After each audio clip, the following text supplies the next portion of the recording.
Hello everyone, this is Chef Rachelle Boucher from Standards of Excellence, Westar Kitchen and Bath, and Florida Builder Appliances. It is tomato mania right now, and I want to show you how to prevent tomatoes from spoiling. They all come in at about the same time and you end up with a lot of tomatoes. So let me show you a few tips. The first important thing is how you harvest or pick a tomato, even if it's in the grocery store. You want to look for tomatoes with the stem part on, not necessarily the whole stem, but at least this much. So when you're harvesting, you want to cut them rather than pulling them off.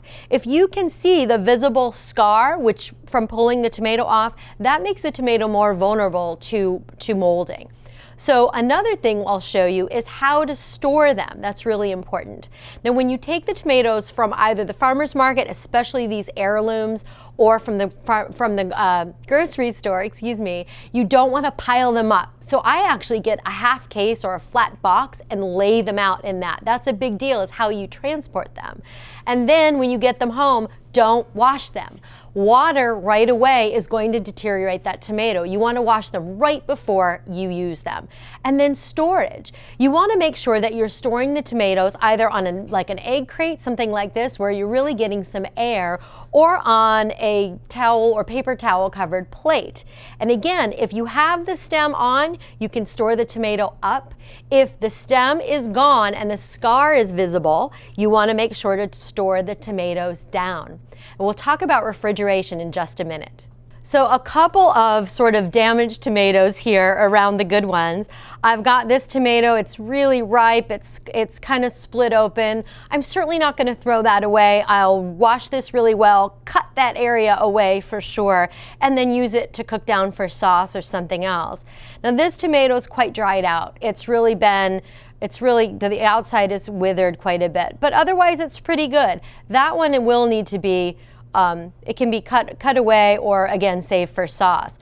Over here you're going to see some mold. Now tomatoes are not as much in danger of bacteria because they have a high acid, but they are in danger of mold, and especially these fabulous heirloom tomatoes, they can tend to have real scarring on them, and that's the way they're supposed to be.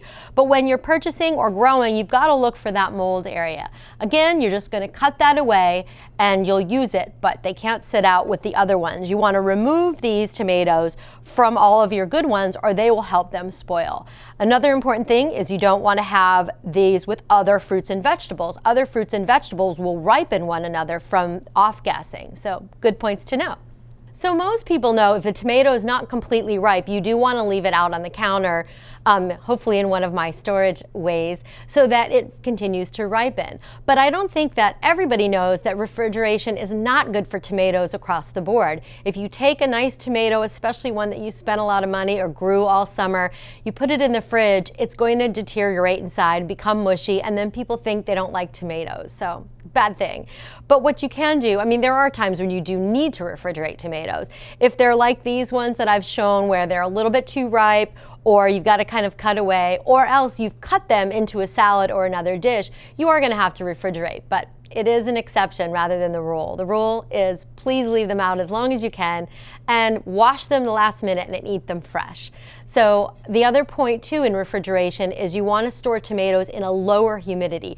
Higher humidity is going to encourage mold. So I hope that these tips help you get more savvy with how you prevent tomatoes from spoiling.